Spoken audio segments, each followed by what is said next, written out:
Something very strange happened in Gangnam, South Korea. Something very puzzling for the investigators involved. They received a call that a safe had been stolen from a recently deceased person's home. The police show up to investigate. They check the house's CCTV cameras and yeah, sure enough, a masked man with a hat on is seen breaking into the house. But it's not that simple. They end up leaving with this small safe. But the strangest part initially in all of this is the man, before he even breaks into the house through the second floor balcony, he walks up to the front door, jiggles the handle, then puts in a code to try to gain access to the house. The code is wrong, but it could be because the deceased family members had recently changed it. But that would indicate that this person knew the homeowner. Why would someone rob a dead person? Even more puzzling is what's inside the safe. Inside the safe, there are a few pieces of jewelry, investment documents, and old cell phones. So 3 things. Let's say the thief wants the jewelry. That would mean that the thief's whole motive is to get money, right? I mean, nothing else in the house was taken though. That doesn't make sense. All these designer bags and other expensive luxury goods are sitting right next to the safe in the closet. They are left untouched, just left. That's very, very strange. So if they're not stealing the safe for the jewelry, are they going for the investment documents?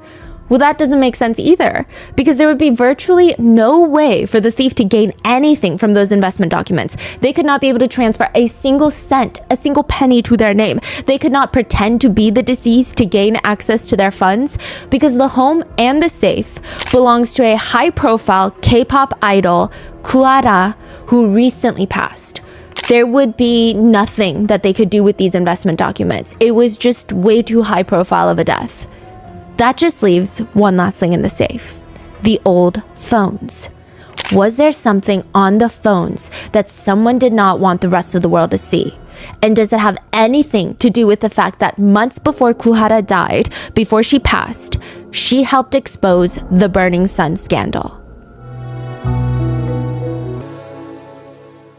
We would like to thank today's sponsors who have made it possible for Rotten Mango to support the Megan Meyer Foundation. Since its inception, they have grown into a global cyberbullying and self-exit prevention foundation. They provide education, intervention, resources, support, and inspire communities to eradicate bullying once and for all. This episode's partnerships have also made it possible to support Rotten Mango's growing team, and we'd also like to thank you guys, our listeners, for your continued support as we work on our mission to be worthy advocates. As always, full show notes are available at rottenmangopodcast.com. A couple disclaimers in today's case. There is heavy subjects including bullying, self-exit, essay, and abuse through blackmail of releasing explicit photos and videos without one's consent. If that is something that might be too heavy for you, please go take care of yourself and we will see you in the next one. There is also a part 1 and part 2 to the series, which will all be linked in the description. I highly recommend watching those first before this episode. And if you have already watched them, I'm going to try to give you a somewhat brief recap before we get into today's episode, which will be the part 3 and hopefully final part of the Burning Sun case. In the very first episode of Burning Sun, we talked about how it was the it nightclub in South Korea in pretty much all of 2018. If you wanted to be seen, you go to Burning Sun. If you wanted to see a celebrity, you go to Burning Sun. It was as close as you could possibly get into running into an idol on Saturday night, a random Saturday. The VIP tables at Burning Sun would cost anywhere between $10,000 to $100,000. But the true VIP menu was a complete secret. That's not even the real VIP menu. The only thing on the secret menu is a tall glass of water. Water refers to a hot drunk girl. The VIPs will tell employees that they want a glass of water. The employees then go searching in the club to find a girl that seems more or less alone, somebody that's easy to slip away from her friends, someone who's already drunk. They lure her, if not basically drag her at times, into the VIP rooms in the back where the VIPs are left to do whatever they want with these girls, which typically it involved essay and the filming of essay. One text message between 2 employees reads, "The VIP room is looking for a hot girl." "Okay, looking for one right now." "He's chasing me. Help me find one quick. Don't even need a hot girl anymore. Just looking for one that looks out of it." "Okay, we'll look for one of those then." "Help me hit a home run, please." The employees were incentivized. They said that if they were able to get a girl to be essayed by a VIP, they would get a big bonus, a massive tip. But it takes a lot for somebody to be in that state where they don't recall most of the details of the night before. They don't even remember a face. So the employees would sometimes just slip a drug into the woman's drinks. So when you go to a bar, you get nervous that you're going to get roofied by somebody at the bar, like another club goer, so you cover your drink. At Burning Sun, it's alleged that the bartenders would just roofie your drink. Just straight up. They give you the drink with a roofie in there. And then eventually you get dragged into the VIP room. A former employee said the date GHB was used a lot. Normally the customers that used it were in private rooms. There was this room incredibly deep in the club. There were lots of guards outside the room, and whatever happened in there, no one else would hear a thing. I saw women unconscious after being given GHB at Burning Sun pretty much almost every single day. One employee said if a VIP told the employees to bring that girl, they would just point at a random girl in the club, in the crowd. They will do whatever it takes to bring that girl in an unconscious state to the VIP room. Burning Sun is one of the biggest scandals of the K-pop world, considering one of the 4 co-directors of the club is Seungri, a member of one of the most iconic K-pop boy groups of all time. He and a few of his other male idol friends, not from Big Bang, used Burning Sun almost like their playground. Burning Sun was used to victimize women in an effort to get investors to invest more into Seungri and the guy's businesses. But there's also another element to this case, the group chats.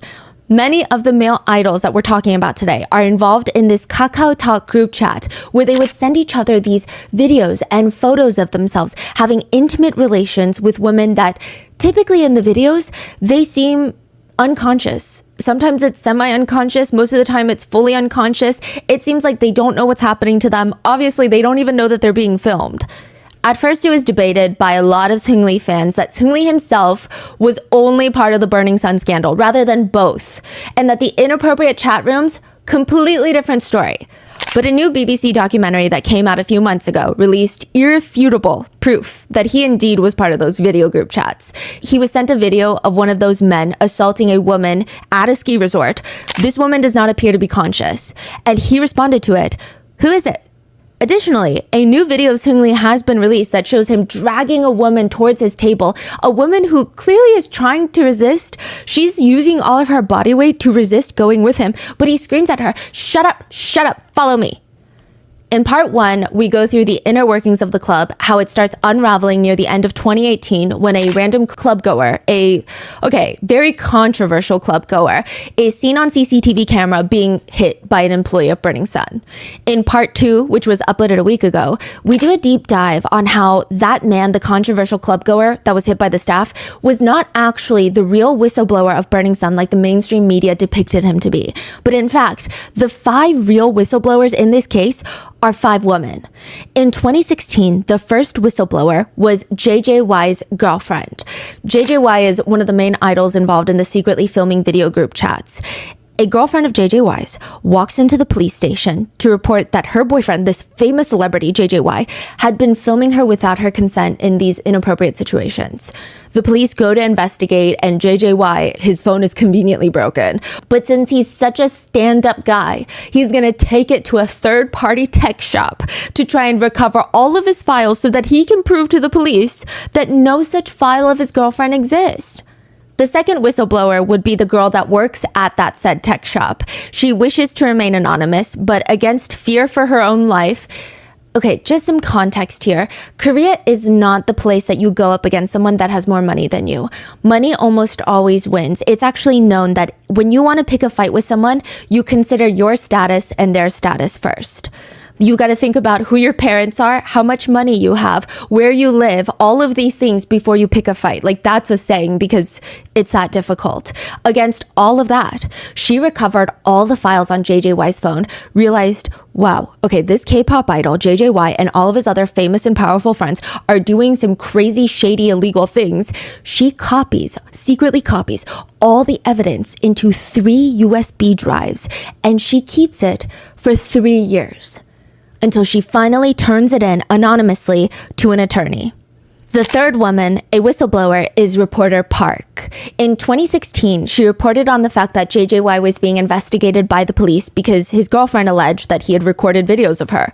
Since at that point, she doesn't have any concrete evidence or proof, even just reporting on the allegation makes her receive these relentless attacks in cyberbullying. Reporter Park was doxxed, bullied, harassed, her number was leaked, she was scared for her life for 2 years straight. It was relentless. She was actually targeted by a group called the anti-feminist group in South Korea. I mean, I think the name says it all. They're literally anti-feminist. They think feminism is ruining the country. So she was scared for her life. For 2 years straight, it was relentless, like I said, to the point that she miscarried twice and lost her ability to conceive. The fourth whistleblower was reporter Kang. She actually starts reporting on Burning Sun 3 years after reporter Park. She saw what happened to reporter Park. Reporter Park almost lost her career. It ruined her life. And reporter Kang still took her attorney's friend's request. She gets a call from an attorney friend and he's like, something very strange happened. I opened up the mailbox at the office, the law office. We have 3 USB drives of very suspicious videos on there. We need to investigate. In 2019, she starts sorting through all the evidence and writing articles on it. However, she realizes she can't take this to the police. I mean, yeah, she can write articles, but without releasing concrete proof and getting the police involved, it sounds fake. It sounds like, oh, well, this sounds like a crazy allegation against some of the biggest idols. How do we know we can trust this woman? She can't take it to the police, though, because according to the group chats, the guys have a higher up in the police involved that, quote, helps their problems magically disappear. Who knows whose hands this case is going to end up in if she turns it in? Perhaps it'll magically disappear as well. So that means she needs to figure out who this police official is. But she's stuck. Nobody wants to help her with this case. Nobody wants to get involved. It's so high profile. It's messy. It's got elements of sex and feminism and like things people just want to stay away from. It seems like too much trouble until she receives a call from Kuhara, a K-pop idol who recently tried to self-exit. And she tells reporter Kang she wants to help. She was friends with fellow K-pop idol Choi of FT Island, who was part of those group chats with the inappropriate videos. And she believed that she could probably get him to tell her the name of the police official. It's actually only through Kuhara that reporter Kang is able to get that name. And then a few months later, Kuhara is found dead in her apartment. In part 2, we go in depth on a few people's careers, but just to give you the briefest of brief recaps, in the Burning Sun case, the most notable K-pop idols involved are Seungri of Big Bang. He's probably the most famous and more influential and powerful. Then you have JJY of Drug Island and Choi of FT Island. So JJY, he was part of a rock band. I think his image was bad boy music, but still a softie. That was his image before this whole Burning Sun case. Choi of FT Island had the boy next door innocent boy image. That was his whole shtick. Seungri was the underdog of Big Bang. He wasn't the most beloved at the time, so a lot of people were rooting for him. It was also stated that he had the best business acumen out of all of the Big Bang members. So all of these guys are fully loved throughout their entire careers. Then we went in depth on Kuhara's life career. She debuted with a group called Kara, but because of one single relationship that she had with this other male idol, she starts being labeled as a relationship idol, which in Korea, this is basically a way to kill your career.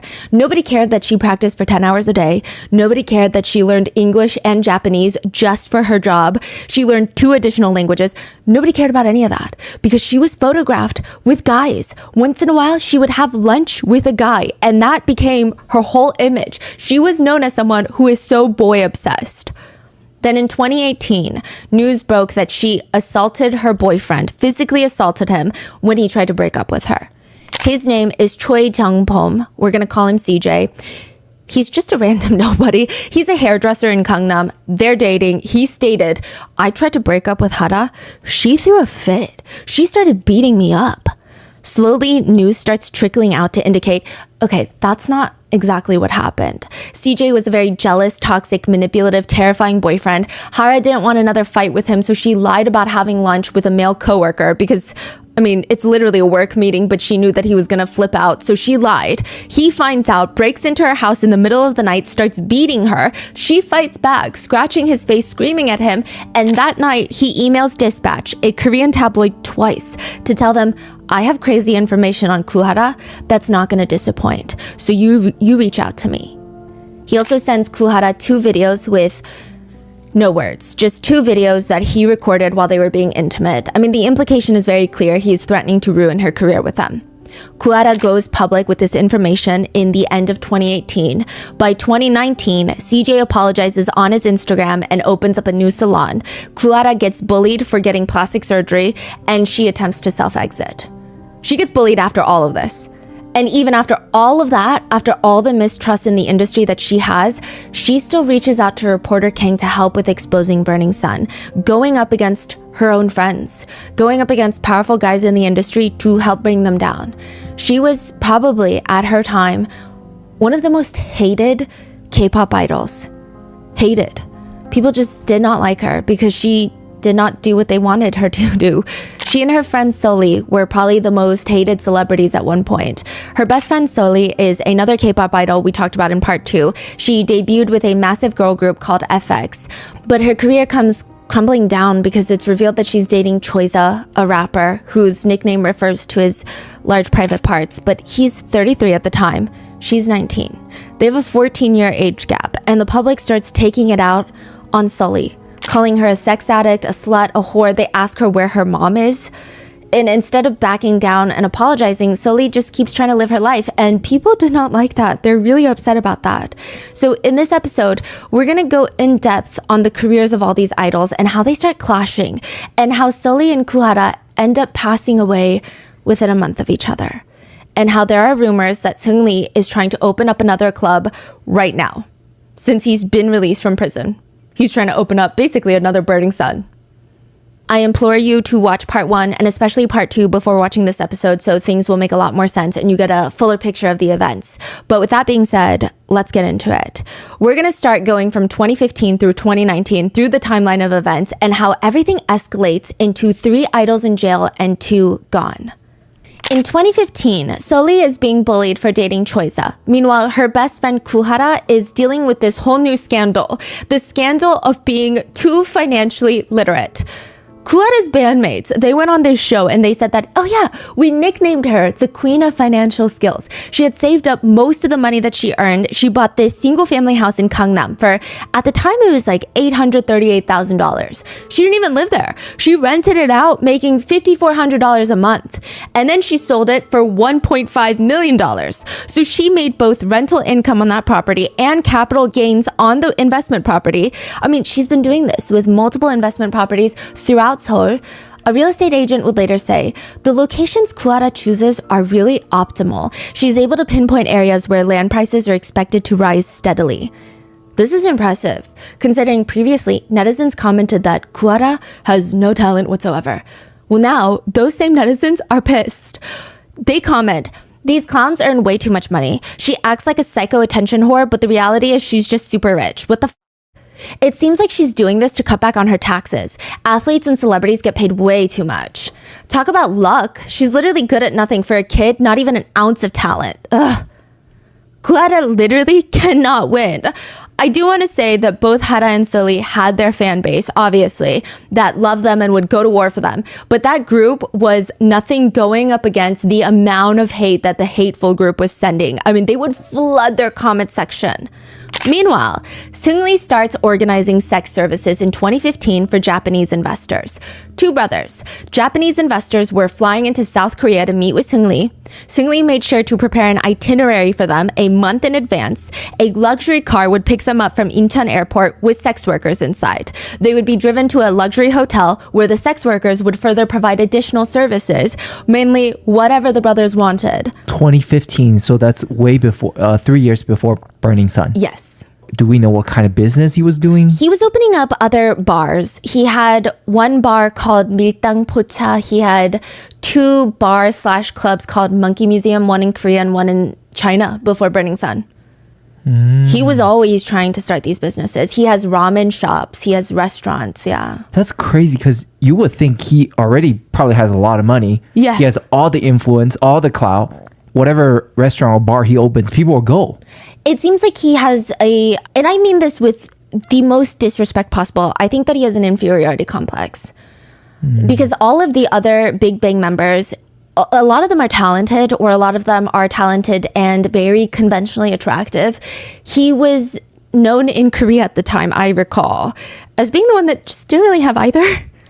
Yeah, I remember. Yeah, he was like the last member to be added on, I believe. Yeah, so a lot of people felt that he wasn't necessarily that talented at singing or dancing or stage performance. And they added that he wasn't the most conventionally attractive in the group. So there are other group members that are considered not conventionally attractive because that's literally how K-pop works. But they're so talented at singing that they're so beloved. Yeah. But I mean, I think either way, if he's talented or not, good looking or not, Yeah, it doesn't matter. it doesn't matter. He already has all the success. Exactly. Like he's already made it. Any business he opened, he's made it. Why are you still doing all these things? Like, I don't even know if it's just money. Like trafficking women, doing all of these things. Yeah. Like, it's just evil. It's evil. I think it's ego. Like he would rather be evil and try to get a little bit more over people. Because I mean, think about it. If you join a group and you're still making so much money and you're not the most loved, I would just quietly be in the back dancing. But no, he's got to be better than all of them. It's so weird. In December of 2015 and January of 2016, Seungri provided sexual services to Japanese, Hong Kong, Taiwanese, and Korean investors 29 times in 2 months. This is also very illegal. Sex work is illegal in South Korea. It's actually considered sex trafficking at this point. So because he's facilitating it. In 2016, Hara and Soli have their first joint controversies. So 2016 is really when things start crumbling for the girls. This is just the start of a string of controversies surrounding the girls. And you're going to sit back in 2024 and think this is the most ridiculous thing I've ever heard, but just bear with me. In 2016, they post pictures from a personal photo shoot that they did together. So it's not done by their agencies. One picture shows them both wearing these white crew necks, just hoodies, posing in front of a white wall. Neither of them are smiling. It's all very aesthetic. But the photo that netizens have a problem with is they're both wearing the same shirt. So imagine an oversized t-shirt. They're facing each other and they've both put their heads in through the t-shirt hole for the head. They're sharing one shirt. And it appears that they're naked underneath. It doesn't appear like they're wearing pants or anything, right? So they're both in the same shirt and they're both unclothed. But the main issue that netizens had is the shirt reads very clearly, Johnson & Johnson's baby oil. Sully, is this an ad or? No. Oh, okay. Sully and Hara are accused of taking Lolita-esque pictures. The comments read, they're basically infantilizing themselves, is what the comments accuse them of. Because baby oil, but yet they're naked. It just, the juxtaposition, they said, was very uncomfortable. A lot of the haters. I will say, general consensus for this controversy in South Korea was a lot of people didn't like it, but you had a strong group of people that wanted them to basically be killed for it. Like a firing squad and everything. You would think that they killed a baby.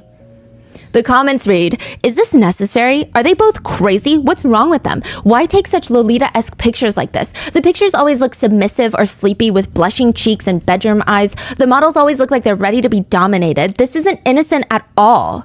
I hope Johnson & Johnson sues them. How dare they use a baby product for an inappropriate concept like this? Haters even went as far to email Johnson & Johnson to take legal action against the girls. Another comment reads, I honestly thought the picture was maliciously photoshopped, but the source is actually Sully's Instagram. Some angry netizens even went as far as boycotting all brands promoted by Sully, even emailing Johnson & Johnson stating that they need to sue her.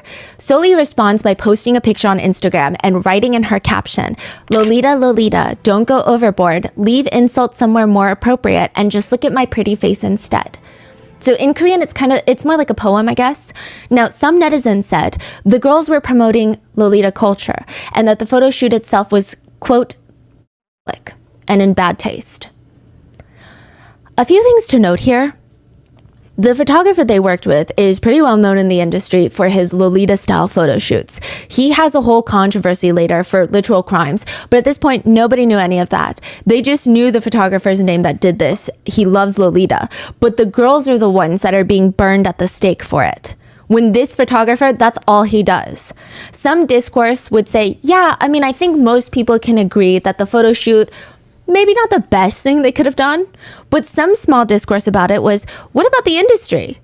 Both these girls joined the industry when they were so young. They were sexualized in their youth before they were even of age and sold it to the mass markets. Nobody complained about being like then, but then the girls do something like this from their own free will. Again, not the best photo shoot, but they are seen as these wicked, evil, conniving, sexual, disgusting people who want there to be more disgusting men in the world, who want all children to suffer. It's like the weirdest thing. Like the assumptions and the lines that are drawn out of this are just abnormal. Meanwhile, JJY texts into his group chat, let's all meet together, go to a strip bar and girl in the car. 2016? Yeah. Other members of the group chat respond, we already do that though. That's true, haha. In another text message that year, JJY sends a video into the group chat. It appears to be a video taken of intimate relations he had with a woman, and she does not know that he took the video. He texts along with this video, it's hilarious that I fucked the third floor hallway, recorded the whole Seungri and his friends open up a new establishment called Miltang Pocha, and through text, they start talking about how they're going to evade taxes on the business. Oh, there's this crazy gnarly quote in their text message where they go, this is why I love Korea. Basically saying they love Korea because it helps them evade the law. Instead of registering their new bar as a bar or club establishment where the taxes are higher, they said that they were going to establish it as a restaurant. And when people are dancing, because that's what you do at a club, he was just going to tell the government officials, they're just walking around. They're dancing in place. Yeah. Seungri sends nude photos of 3 fans he meets during his China fan meet. They're naked, laying in bed, and it's likely that he took it without their consent. He will actually be charged guilty of this photo later on. This is in 2016. Before he sends a photo of 3 girls on the bed. 3 of his Chinese fans after a Chinese fan meet, which think about the power imbalance. And then on top of that, it looks like it was taken without their consent. In 2016, the guys go on that ski trip and they start sending multiple videos and photos of themselves having intimate relations with women that appear to be unconscious and unaware of what's happening to them. Seungri is not on the ski trip, but like I said, he is in that group chat.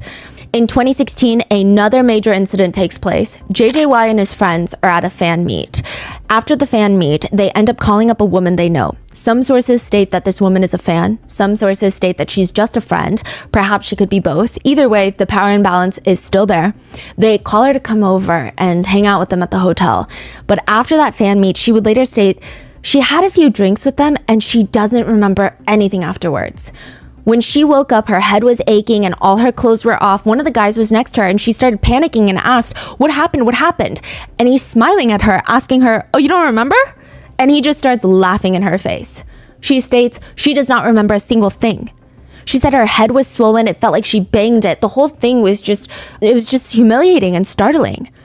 The next day, the guys talk about it in the group chat. They state they basically gang R-worded the girl, and she was so drunk she almost cracked her skull. They said they were nervous, thinking she was gonna die or have a concussion, and the sound of her head cracking when she fell was just too hilarious.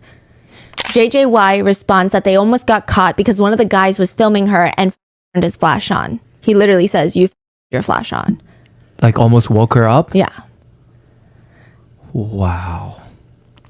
And then they respond, it was so hilarious. That same year, in 2016, JJY's ex-girlfriend walks into a police station and reports that her boyfriend, K-pop idol, has taken explicit videos of her without her consent. Which we go more in depth on this one, but I will link those parts below. She goes to the police, he sends his phone, and journalist reporter Park, remember? Starts writing about it. She gets death threats. It's a whole thing. This is all in 2016. That's crazy that didn't even blow up in 2016, 17, 18 until later, until finally the Burning Sun thing happened. Until 2019. Right. In 2017, this is a big year for the people who hate on Soli and Guhara. Starting off in the beginning of 2017, Soli and Hara post a series of Instagram pictures. Now, I feel like these pictures would be really aesthetic now, but I guess in 2017, they're not the typical conventional pretty K-pop selfies people were seeing back in the day. These photos look a little more avant-garde, photography editorial pictures rather than just modeling pictures. They're black and white photos of them, fresh face, no makeup on. This becomes a scandal. The comments are, I can't even read you most of them because they're really racist, but the gist of it is stating that the girls look like they're part of a tribe. Wait, what? Yeah, so I guess... What kind of photo is it? Just selfies of them not smiling, staring into the camera, and their hair is a little frizzy, and they have no makeup on. And people are hating because why? Stating that they look like, just like racist comments, comparing them to, I don't know. Yeah, I can't even repeat. Wow. Haters are commenting that they look like refugees.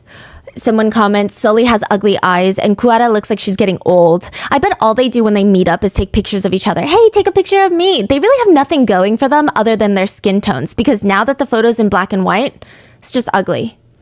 Basically saying they're only pretty because they're pale. Another person comments, are they on drugs? This is a scandal. Then there's Soju Gate. Sully and Hara are live streaming on Instagram. Both girls are in their early 20s, so well above the drinking age. I mean, this is legal. It's the two of them. It looks like they're home. They're eating Korean barbecue, giggling, having a good time. When they look at the soju bottle and it's their friend on there, a fellow idol. So they're like, okay, then we got to do a taste test to support our friend. So the comments on this, as they're drinking the soju, reads, they don't seem normal in the head. This is so sick. Dumb bitches only upload pictures of themselves drinking every day. One and the same, these two. They're both has-beens who try so hard to get attention. They're not even drunk. They're just like taking a shot of soju. Then Kissgate. This is a whole scandal. The girls are celebrating Sully's 23rd birthday, and there's these cute little gold balloons in the back. They're both wearing these matching dresses. Sully is in the pink version, Hara is in the blue version. Which, side note, the dresses are super cute. They're almost like what you would wear as a kid on your birthday, but not in like a weird infantilization way. Just, they're striped t-shirts. It looks very casual. It's actually quite innocent attire for a 23rd birthday. They're both standing there side by side in front of the balloons live streaming, and they're taking pictures, and then they turn to look at each other and they jokingly pucker their lips and they lean in and they so barely touch their lips together. It reminds me of a kiss that a mom would give her toddler. Very like, mwah, like exaggerated, mwah, that type of kiss. The comments read, they're literally insane. I wonder if Hara knows today is Kara's 10th anniversary. Why is she harming their image? They got nothing to do and just want attention. Other comments are fully questioning their sexuality. They read, I think they're lesbians. Yeah, I'm afraid the two will announce that they're dating in the future. It looks like they're at least going to come out as bisexual soon. You think they're seriously doing it? I think they did it with each other. This was a controversy. A controversy. Those were the controversies the girls faced together in 2017, but Sully is in a few controversies of her own that same year. The first controversy starts with an Instagram picture, and an article is written about it titled, Does Sully Dream of Becoming the Kim Kardashian of Korea? What? The photo in question is of her laying on the floor mattress. There's like a mattress on the floor. She's wearing a slip dress. She's laying down and smiling at the camera. Again, the picture is only very sexual if you want it to be. It seems like she's hanging out with the girls and someone takes a photo of her. All of their scandals is very much girlhood. Like everything that they do are things that just girls typically do. She's laying on the floor chit-chatting with her girls. Someone takes a picture. She's not trying to be sexy. She's not trying to be perceived a certain way. She's literally just like eating popcorn with the girls. The birthday photo that they kiss, again, nothing is inherently sexual about it. It's just kind of how girls enjoy each other's company, I guess you would say. Yeah. And I think these people are actually sexualizing them. Yes. Like, nothing is sexual about it. Yeah. It's crazy. I mean, truly, maybe she's not wearing pants, but it's not like she's flashing anyone or posing in a suggestive manner on the floor mattress. But the article written for this one picture reads, on March 3rd, Sully posted a photo of herself lying down in a skimpy slip that went viral. In the photo, Sully appears to be wearing no bottoms, and her provocative pose sparked the sexual imagination. Crazy. Sully's behavior is reminiscent of Kim Kardashian in the United States, constantly posting photos on social media that emphasize her sexuality, including close-ups of her body parts and revealing outfits. The article goes on to not so subtly, not so nicely, state that Sully is posting a lot of sexual photos and doing everything that she can, but showcasing real talent. They say if she has any, we wouldn't know. Comments on the article read, please don't ever compare her to Kim Kardashian. There's such a huge gap in their bodies to ever compare them to. Do you not see the major difference between her and Kim Kardashian? Like I said, their bodies are not even comparable. Wait, so they're shitting on her because they're saying she's not even as sexy as Kim Kardashian? Yeah, because she's not even trying to be sexy. Yeah. That is crazy. Yeah. At least Kim Kardashian is voluminous. Sully seems to think that she has a hot body with the way that she keeps exposing it all the time when she actually doesn't, which is what makes her even more annoying. Sully's nothing more than an attention whore who has awakened to the life of having a big D. I will say, again, both the girls had steadfast supporters and fans. Most of the girlies are supporting them at this point. They're just like, just leave them alone is the sentiment. Let them do their thing. They're not hurting anybody. They're having fun. If that bothers you, just click off. But every little thing that they do becomes news and everyone wants to just hate on them. But by far, Sully's biggest controversy to date is Nipplegate. That's what they call it. It's so dramatic. But she posted a picture of herself on Instagram wearing a pretty thick tank top. And through the fabric, I guess if you're staring quite hard, you can see the outline of her nipples. On another one where she's sitting in a long sleeve shirt, you can see the outline again of her breast. And both the outfits, not that it matters, are incredibly modest. Like they're just regular pieces of clothing. She just happens to not be wearing a bra. But it seems like this is some netizens' first time understanding human anatomy because one comment reads, if I was her friend, I would tell her to delete Instagram. Why has she changed so much? I mean, this reminds me of the quote to ruin a woman is to call her a slut in public. That's it. That's all it takes. And that's what they're doing to Sully. And it's pretty clear the negative comments, the cyberbullying, it's getting to Sully. She posts on Instagram a picture promoting her boyfriend's new song. The picture itself, this is Cheja. Her rapper boyfriend. And the picture itself is a funny image of her drinking soju. It's like a meme. And the caption reads, there was a time when I thought it would be nice if I would never wake up from my sleep. Then my boyfriend showed me this song and it made me feel better and more stable. This is why I cried. I uploaded this post as a fan because the song was so good. Likely not helping Sully's mental state at the time is later in 2017, Sully and Cheja will announce their breakup. Meanwhile, Seungri? He's on top of the world. This is after he's facilitated the sex work of over 29 different women. This is after those text messages evading taxes for his business. He's made it onto the Forbes 30 under 30 list, obviously under his group Big Bang. But even outside of Big Bang's activities, he ends up opening up 2 new clubs, one in Seoul, another one in China. He also states that his ramen business is bringing in like $200,000 a month. Yeah.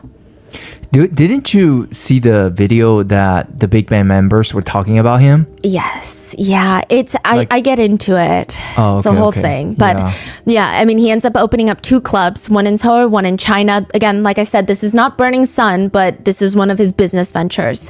It's called Monkey Museum, which will later be under investigation for suspicion of tax evasion.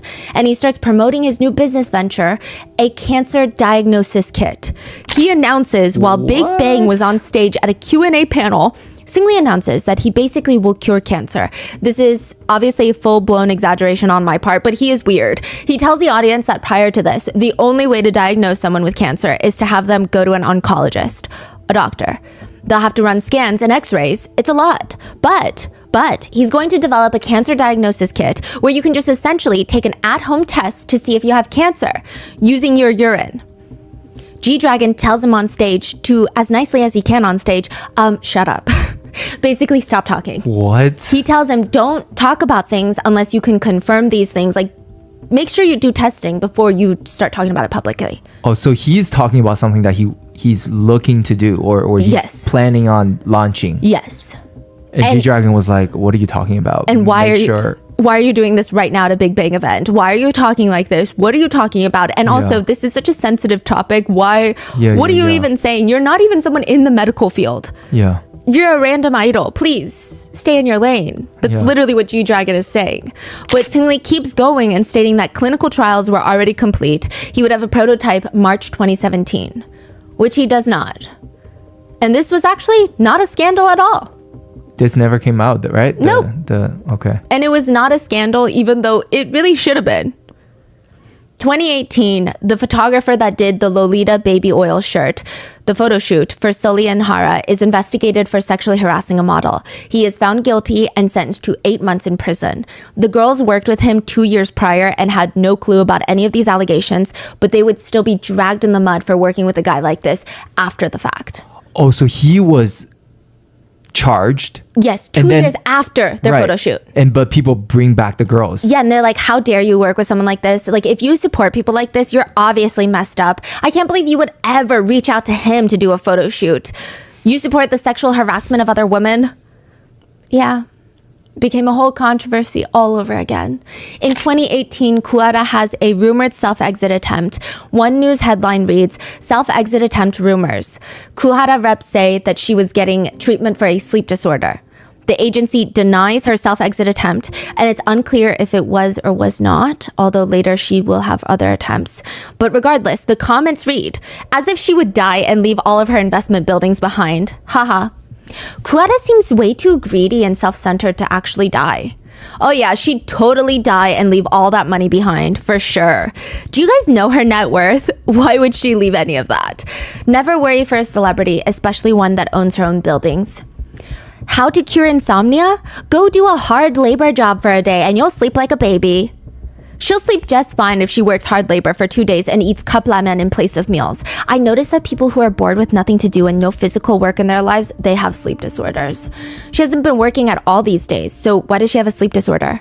Does she just stay up all night playing games? In 2018, Kuara goes on a variety show called My Beauty Diary, and she meets a hairstylist, a celebrity stylist by the name of CJ, Choi Chung-bum. He's known as the wannabe Yoo Ah-in, a South Korean actor that's very famous. CJ, the ex-boyfriend, has a pretty big reputation of being a pretty boy in Gangnam. Yeah. The two meet on a variety show and they start dating. Friends close to Hara would later say, things are just not going well. Even before the revenge video incident, they stated that when CJ would get drunk, his behavior would completely change. He was just this delusionally jealous boyfriend. Every time Hara would go out to work, he would accuse her of cheating on him, and he would start these exhausting, never-ending arguments. By the end of 2018, the situation with CJ will be made public, how he had threatened her with intimate videos of both of them, and the search Kuara sex video will start trending. By the end of the year, Kuara does a fan meet. And just compare this to JJY and Seungri's fan meets, where they end up sending inappropriate videos after the fan meet. Seungri, it was illegal filming versus actual assault. But JJY, he was charged with gang R-word after the fan meet. So just think about their fan meets. Kuara does a fan meet where she brings a letter that she wrote. And at the end of the fan meet, she gets up and she says, there were so many things that this year happened, from happy to sad, and I also thought at one point it would be the end, but then there were fans that encouraged me even in that situation. So I just want to express my sincere gratitude. I'm sorry for constantly making you guys worried, and thank you. There's still a lot more I want to do, and I'm going to keep going for all the fans that have been waiting. I'm going to be very active in Japan and Korea in the future, so thank you. And she starts tearing up. Meanwhile, Burning Sun officially opens in 2018, has been open and operating with a lot of success for most of the year. Throughout the year, women are going to the police to report suspicious activities and instances of having just one singular drink or a few sips of a drink straight from the bar, not having any recollection of the rest of the entire night. The police do nothing about it. By the end of 2018, Burning Sun starts unraveling. The situation with the guy that gets punched in the club gets released. Authorities start their investigation into the club, and at first, Seungri tries to play it off as a few employees who have gone rogue. They hit a club goer, he didn't know about this, but the deeper people start digging, a lot more starts coming out about just how shady this club actually is. It is at the end of 2018, the tech whistleblower will send 3 USB sticks to the attorney with all the evidence. 2019 is when everything starts falling apart. CJ is out using his opportunity to build a career out of the whole revenge video scandal. So this is Kuara's ex-boyfriend. How are people not canceling him for, or even calling him out for what he did to Kuara? Yeah, they are, but it's nowhere near as how they're calling out Kuara for the smallest things.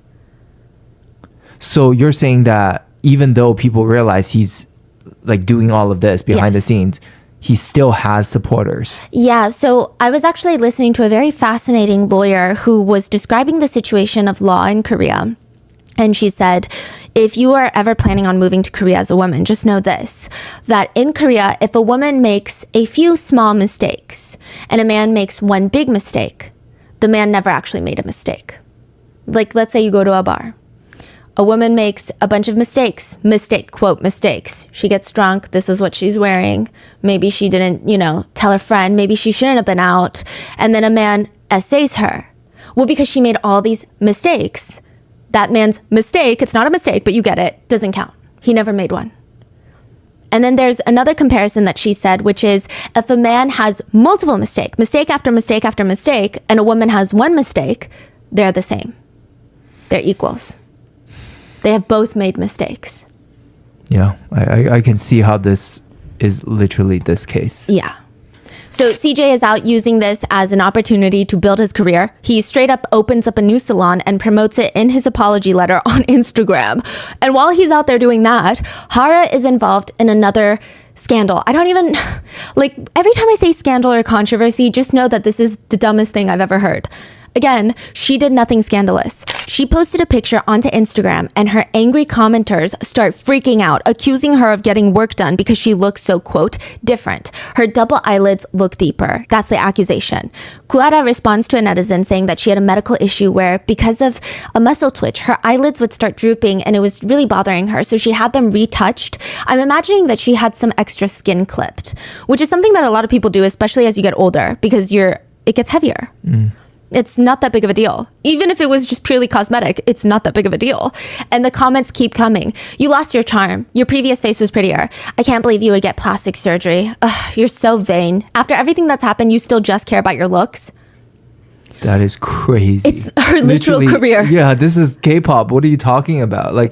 Some say she's too ugly. Some say she looks old. And then she tries to get work done and it's not even cosmetic. They get upset. Oh, that's another thing. This is a complete side note, but it's so interesting that in the K-pop world, especially through K-netizens, they don't like it when idols get plastic surgery. But they don't like it when their idols don't look perfect. When one netizen commented, "Why are you doing plastic surgery?" I think Kuara just got fed up with everyone saying all these things, harassing her for getting a medical procedure. And even if it was solely for the purpose of feeling better in her own skin, even if it was purely cosmetics, so what? So she comments back to the netizen, "Is getting correctional medical surgery a sin?" Which I personally don't find mean. It's a bit snappy, maybe, if you read it that way, but given the situation, the context, the other comments she's receiving, it's probably one of the nicest ways to respond.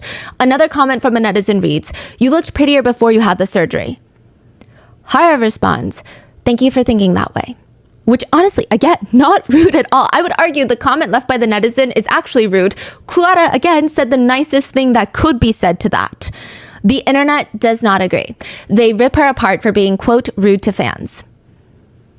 Kuara had to delete her comments and formally apologize, which is just unhinged. After everything we already know that she's been through with her ex-boyfriend and all of this is really what we're doing right now. And I get it. Some people might say, "Oh, I hate when celebrities create unrealistic beauty standards by denying that they've had surgeries. It sends the wrong message to young girls who think that they'll just be born looking like that." That cannot even be applied to this case. Hara has openly admitted to having work done in the past. In the beginning of her career, she stated that she gets filler injections on her nose, she had braces to fix her teeth, and she had a double eyelid redefined in the beginning of her career. Which, side note, I would really hardly call that getting work done, but still, people are just mad at her. She later posts another Instagram picture with a lengthy caption, basically trying to get everyone to understand where she's coming from. She wasn't trying to be rude to a fan. She writes, Ever since I debuted at a young age, I've suffered from a lot of malicious comments and psychological pain. Of course, there was a reason I got eye surgery at that young age. One of the reasons why was because I no longer wanted to be hurt by the uncomfortable feeling in my right eye from my muscle twitch. I feel it's better for me to be confident about the things that I want to be confident in. I never once thought I should take action against these malicious commenters. I'm always someone who just lives each day the best as I can. So I hope you can look upon me nicely, no matter what I look like now. I promise I'll continue to work hard to become a better person who takes responsibility for her words. A month later, Kuhara attempts self-exit. Hara posts onto her Instagram, "I'm tired of pretending that I'm happy and everything is okay. I don't want to cause concern and be a burden amongst other people." 5 days later, she posts another cryptic Instagram picture with just one word: goodbye. After seeing this, Hara's manager starts freaking out, tries to call her, but call after call just keeps going to voicemail. They panic, rush to her apartment, where they find her unconscious. She is rushed to the hospital, and thankfully, they are able to save her. This is her first verified public self-exit attempt, but later her brother will admit that she's tried a few times prior. She takes to Instagram to address the whole situation. Her first statement is basically a formal apology. She writes, "I'm sorry for causing concern and causing a big scene. In terms of health, I am recovering. I have been in agony for a number of overlapping issues, but from now on, I will harden my heart and try to show up healthy. I will overcome it and show you the best Hara possible." A little while later, her second post addresses the hate comments she's still getting. She writes, "I will take action against malicious comments in the future. There's no excuse for malicious comments. For my mental health's sake, I want to become a person that you can look at with pretty eyes." So she's basically saying, you don't like me? Like, I want to be someone you can like for the own sake of my mental health so you won't bully me anymore. Like, she's basically saying, I want to be that person too, okay? And say things with pretty words and a pretty heart, but depression is not easy. People say, I'm too comfortable and that's why I'm depressed. My life is all thanks to the hard work that I've put in. Don't you know that you too might be depressed and sick too if you're leaving these types of comments? Where are the pretty people where are the pretty hearts that find broken hearts together and wrap their loving arms around them together? I'm gonna work hard and I'm gonna overcome it and become positive and show you a better side of me. You should try that too. She's talking to the haters. Celebrities aren't people just making a living off publicity. They have to be more careful about their personal lives than anybody else. And more than anybody else, they have a pain that they can't talk to others about. Even if they do, most people don't understand it. You're free to speak your mind, and you can think about who you are, but you should think about who you are, what kind of person you are, before you spread that kind of hatred. Personally, I think it's really beautifully worded. I think it's a nice message for the people who have been cyberbullying her for a few months, if not years. A lot of comments agree. They write, you're right. Society needs to start getting rid of kids who leave hate comments that are too harsh to even put into words. Don't go easy on the hate commenters. So in Korea, you can actually take legal action against malicious comments. But others read, leaving hate comments is bad, but it's not like you're any better. What I earned through working hard? Is she implying that we commoners don't try hard enough to obtain the same kind of wealth? She's so out of touch. She can just stay off social media. It's not like she really expects to hear only praise every day. Geez, is that what she wants? Others commented that she's going to look back at her self-exit attempt in a few years and cringe. They accuse Kuhara of being an attention whore and state that true attention whores never actually die because they're already satisfied with the attention that they get from it. Almost immediately after that, during the first trial against her ex-boyfriend that took the videos and photos of her, he was given an 18-month suspended sentence. That means he's out. Yes, so he's given 18 months, but as long as he does not commit a crime in the next 3 years while he's free, he doesn't need to serve the 18 months. Basically, he doesn't have to go to jail. The judge in the case stated, CJ did hurt Kuhara in the process of their breakup, and he also threatened to end her life as a celebrity by sharing their sex video. However, we understand he did not plan on committing these crimes. The sex video was not recorded against Kuhara's will. The video was never actually leaked or shared with the public. They're basically saying he didn't plan to do it. He threatened her, but then he didn't actually do it. So, Wow. Thus, the court concludes to give Choi Jong-bum a suspended sentence with a probation period. So you're telling me it's okay to blackmail someone as long as you don't actually go through with it? So is it okay to in-depth, fully plan to harm, I don't know, let's say a judge, but then as long as you get caught before you go through with harming them physically, it should be fine. The judge should be okay with it. Like a threat against his own life, it's just a threat. I didn't actually do anything. The court continues. While Choi did not get Koo's full consent to the video, so like they're going back on their word, did not get her full consent to the video to record the sexual activity. Those two were in fact involved in a romantic relationship at the time of the recording, and Koo did not specifically stop Choi from recording either. This is giving, oh, you can't essay your wife because you guys are married. That's what it's giving. Yeah, I think that's what they believed. Yeah. Yeah. So 2019 is a very rough year for Kuhara. After her self-exit attempt, after the depressing verdict from the court, she takes the first step to reach out to reporter Kang to tell her, I heard you've been writing about Burning Sun. I was friends with them. I think I can help you. In 2019, Sully, so this is Sully, not Kuhara, posts a picture of flowers on her Instagram. The caption reads, abolition of laws punishing abortion. Today is an honorable day. Freedom to choose for all women. Some comments, and this is 2019, so it's pretty recent. Comments read, abolition of anti-abortion laws isn't a matter that should solely be celebrated, but she's so happy about it. Sully, stop acting like you're woke. Everyone can tell by your actions that you're just stupid.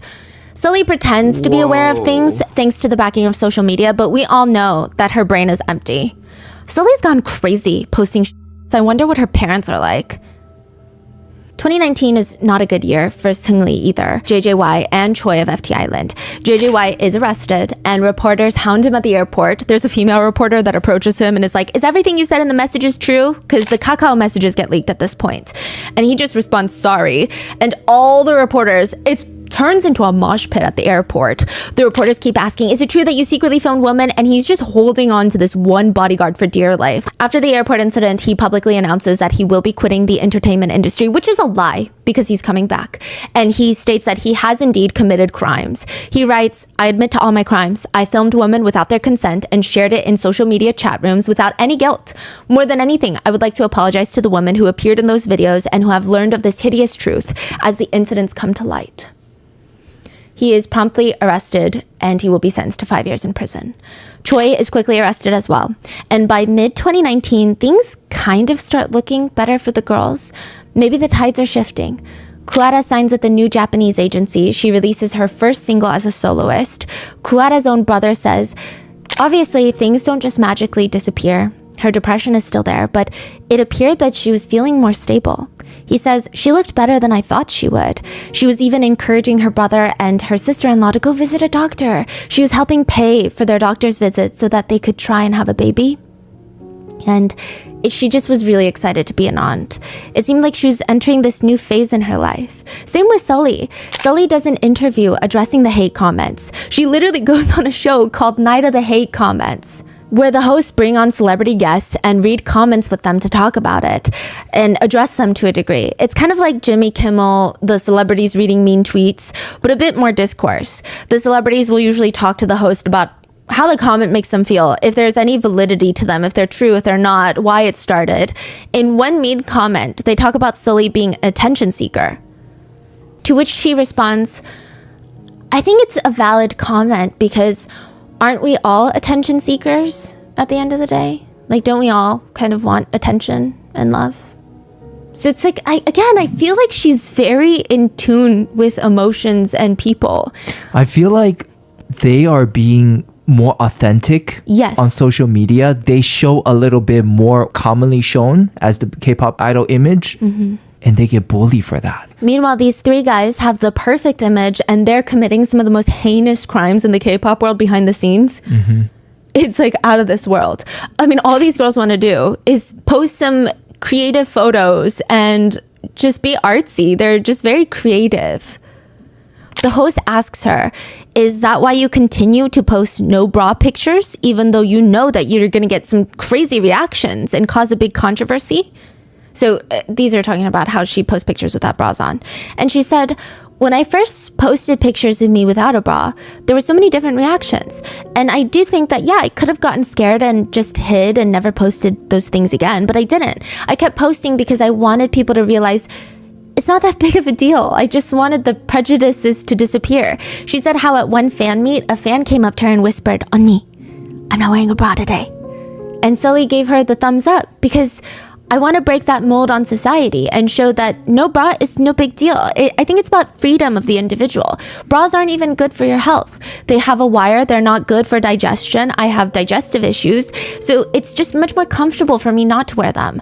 And I think it's very free and honestly beautiful. To me, bras are like accessories. Some clothing, it looks better with a bra. Some clothing, it doesn't look as good with a bra, so I don't wear one. She's handling it with so much grace, honestly. And I think she's trying to be, again, as transparent as possible. She even says, when I would meet people in the past, even before I said hello, I felt the need to explain, wait, whatever you read about me, please forget it. That's not who I am. Those rumors aren't true. She said meeting people was so stressful. At one point, the situation got so bad, she started fearing for her safety, that all that hate was going to manifest in real life, meaning if all these people hate her online, what are the odds that she's going to run into one of them in person? She was very scared. She starts getting massively paranoid. She would take alleyways when she goes out, avoiding public spaces. She always felt like cameras were following her around. The hosts agree that Sully is like the nuclear bomb of hate comments. She gets so much hate for no reason at all. They ask her, what makes you happy? Like, what do you do to stay happy through all these comments? To which she responds, my life is actually pretty empty, so I feel like I'm lying to everyone by pretending to be happy on the outside. There was really never truly a time where I was really happy. Another host said, their heart ached for Sully because how much suffering does one have to go through to say that you've never truly been happy? When she was asked about how she wanted the world to see her, she said, I think I just wish people would look at me and think, oh, I guess there's someone like that exists. And just accept the difference, that not everybody is identical. They don't have to like me, but just, people like that exist as well. But of course, that is not what netizens decide to focus on. Instead, they won't stop talking about her September 28th, 2019 live stream. She goes on a live stream while doing her hair and makeup, and honestly, in the video, she looks kind of depressed. She looks somber. Nobody cares about that. Nobody cares to check in on her or see if she's okay. She's wearing one of those thin robes that you tie around your waist, and as she's doing her hair near the end, because of the way that her arms are moving and the camera angle, her breast is exposed. By accident. Comments start flooding. Why are you never wearing a bra? Even when you're hanging out with your male friends, what's the reason? How are you so confident without wearing a bra? Again, that comment could be interpreted as nice, but it's not, because prior to all of this, throughout her scandals of not wearing a bra, a lot of people mocked her, saying that someone with breasts like hers shouldn't even be confident enough to be outside without a bra. Sully responds to those comments, I don't get what's wrong. This is my personal freedom. October 14th, 2019, Sully's manager has been trying to get in contact with her since the night before, but she's not picking up. She missed her scheduled press events that day, and the manager starts looking for her and finds her in her home. After her death, an entry from Sully's diary was made public, and it reads, I haven't written in this diary for a really long time. Today I dreamed that my teeth fell out. I didn't feel very happy about that.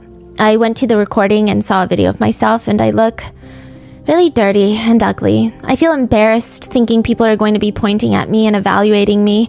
Why can't I be more confident? If I think about it, I feel like I'm still influenced by the hurt that remains in my heart from a long time ago, despite not being able to remember very well.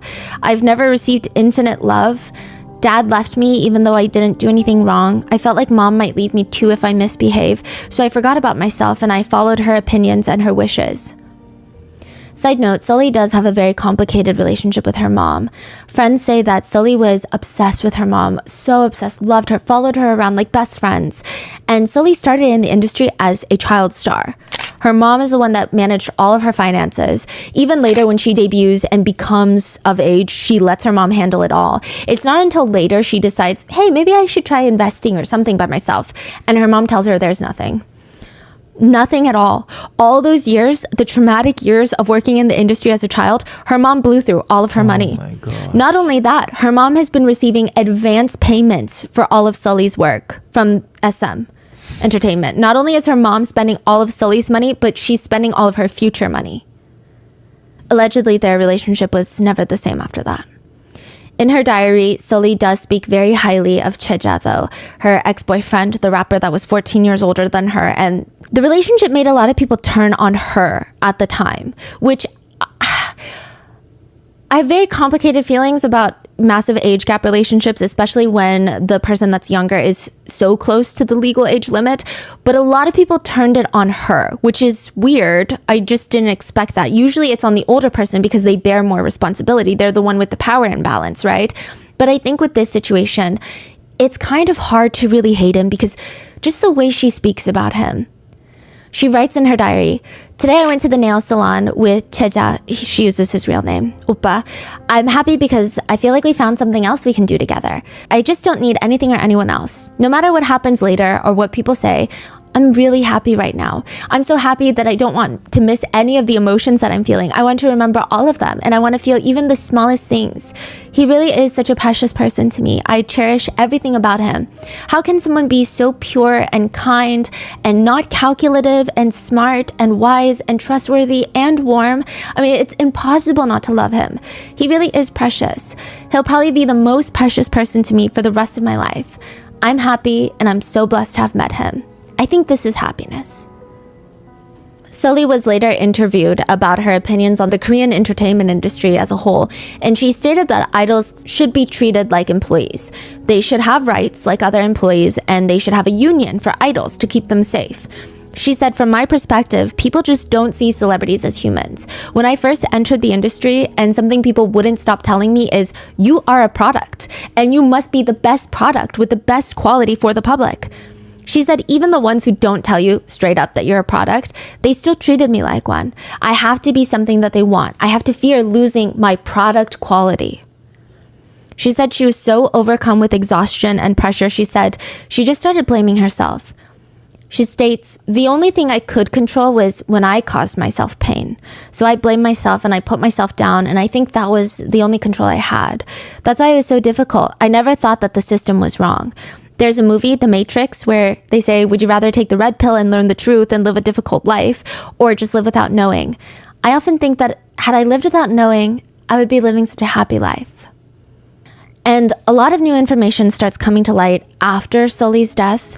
Sully once filed a criminal complaint against someone that just kept writing malicious, hateful comments about her nonstop. The police tracked the commenter down, found out that she was an attendee, she was a student at a prestigious university, and was the same age as Sully. Sully, from the goodness of her heart, dropped the charges because she said if she continued, she would graduate and she would have a really hard time finding a job. Later, the university student wrote a very long letter to Sully apologizing, stating she was very sorry that she commented, and she didn't think it was such a big deal at the time because Sully probably wouldn't even see it. She was just stressed at the world and her own life, and she took it out on Sully. Sully's whole message was, you don't have to do what she does. You don't even have to like what she does. But she said, "I just wish we could all treat people with more kindness when talking to others. Everyone wants to be treated kindly, to the point where even victims are told to be kind and nice. People always want others to speak with more kindness to themselves." And speaking of college, university, Sully had a few bucket list items. Remember scuba diving? She had aquaphobia from a bullying incident. So she went scuba diving. And another huge bucket list item was going to university. In an interview, she said, "Of the 24 years I've lived, the thing I regret most is not having attended college. I've always wanted to go, but I couldn't. I'll definitely go even if it's later on in life." Sully was in college. And I think that says a lot about Sully, but her classmates really liked her and they respected her a lot. They admired that she just wanted to be there to learn, so everybody kept it a secret. News never leaked that she was in attendance at that college. Nobody knew which classes she was taking. Classmates agreed to respect her privacy and space. They never took pictures, they didn't ask for autographs, they never told their friends that Sully was in their classes. In fact, other than people in her specific class, nobody even knew that she was on campus. Yeah. All the classmates tried their best to treat Sully as just another college girl because that's what she wanted. One of her classmates wrote after her death, "Dearest Sully, the campus is starting to be colored with autumn foliage now. I wish you were here to see it. I hope you at least took with you the memories you made on our campus last semester. It is more than enough to us if you found any happiness at our school.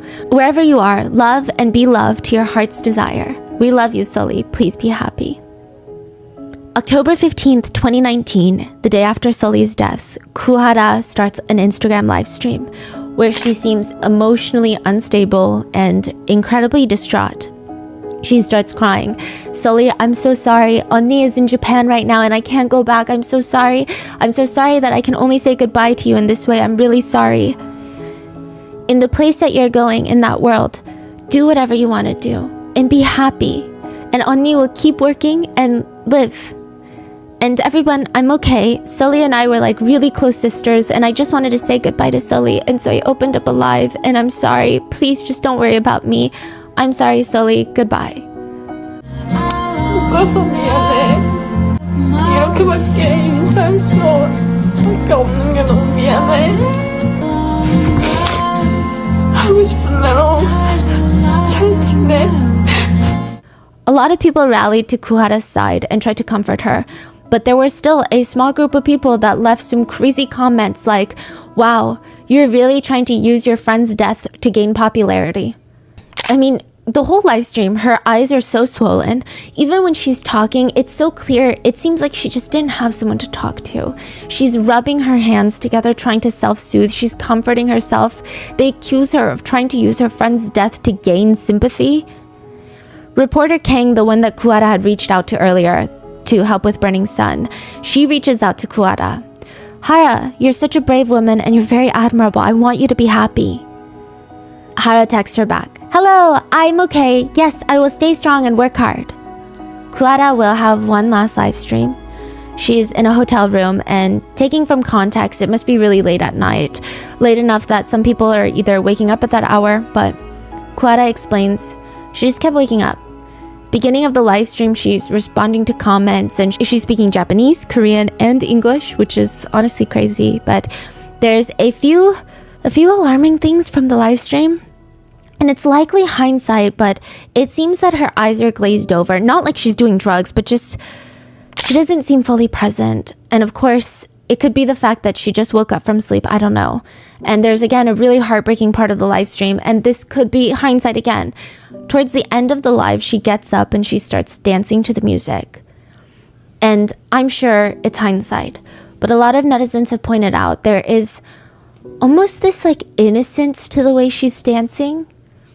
It almost feels like a little girl in her bedroom pretending she's an idol, pretending like she's on stage, practicing her dance moves.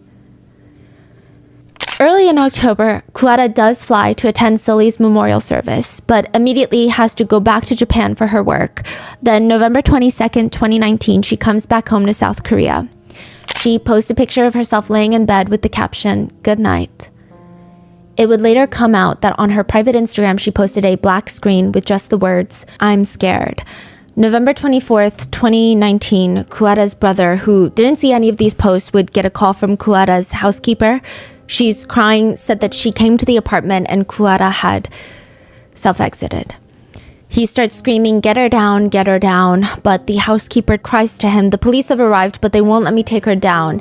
They say that they're investigating, indicating she is already likely long past. Kuhara was found dead in her home, November 24th, 2019. The same Kuhara that nobody knew had been such a pivotal part in the Burning Sun investigation. I mean, even after everything that she went through and her first verified public self-exit attempt, she still wanted to help. She wanted to help expose Burning Sun. She wanted to help find the corrupt police official. She even helped animals. She spent a lot of her time volunteering with animals. She would spend time at shelters just scooping away at piles of poop. She's not even doing like the pretty, I volunteered at a shelter work. She's out there doing it all. The shelter owners remember her constantly asking them, how can I help? How can I help? Just tell me how I can help. She just wanted to help. And basically everybody failed her. Nobody helped her. Even the judge that was presiding over CJ's case, remember Kuhara's ex-boyfriend's trial, right? The one with the blackmail. There was this whole trial in 2019 while she was alive, and the judge presiding over the case, he starts doing some really questionable things. He tells the court that in order to come to an informed decision on the case, the videos need to be viewed in court. The videos of Kuhara in an intimate position. What? To make Why? sure that she did not consent to the videos being taken. basically stating That's he needs to crazy. see for himself. But that would require playing the video in the courtroom. Kuhara's attorney firmly rejected, saying no matter how private the courtroom may be, it is unacceptable for the video to be replayed in public. That would be the second offense to Kuhara. That is crazy that they're suggesting that. The judge changed his mind and stated, you know what, I agree, which is why I want to watch the video alone in my chambers. Side note, not everyone in the legal community backed up the judge. You would think if he's demanding such a thing, maybe it is the only way, legally speaking, according to the code of the law that I'm not familiar with. Maybe he has a reason, because why would he do something so unhinged? A judge should know what he's doing is right? And making sure all of the parameters are ethical. A lot of people in the legal community spoke out against the judge, stating that even if he doesn't see the video, he should have no trouble determining CJ's sentence. Does it matter if she consented to the video or not? He threatened to destroy her life with it. Exactly. Despite all objections, the judge viewed the video alone in his chambers, and after the judge watched it, Kuhara had to privately testify to the judge alone in his chambers for 2 hours. Judge or not, just think about that. I mean, this is a man. This is a male judge. Just think about, again, the re-traumatization that likely Kuhara faced. I don't even know if it's something that could be measured. She did everything she could to make sure nobody would see that video. She got down on her knees. And ultimately, the justice system allowed another man, another guy, to watch the video without her explicit consent. Reporter Kang would later say about the CCTV footage of Hara on her knees begging her ex-boyfriend not to release the videos. She said seeing such a massive K-pop star kneeling before a man and begging him not to expose her to the press, it made my heart break. She was so desperate, and as a woman, I understood how she felt. And all for what? After watching the video, after listening to her testimony in private for 2 hours, the judge stated, the content in CJ's possession cannot be said to have been taken against her will, even though she did not expressly consent to them. If she didn't expressly consent to them, she didn't consent to them. There is no maybe, it's a yes or no. Consent is not like a maybe it's a yes, maybe it's a no. It's a yes or no. But the court argued that Hara knew about these videos and photos before the blackmailing incident. When she found out that he had taken them without her knowing, she didn't immediately delete them. So technically, she consented after the fact, is how they phrase it. That's what the court is arguing, which I think is a really good argument if you just had a lobotomy. Because what are you even saying right now? That doesn't even make sense. Kuhara was on her knees begging so that nobody would see it, and he still watched it. After this incident, people started making memes of the Burning Sun guys holding up finger hearts with words that read, "Judges, we love you all."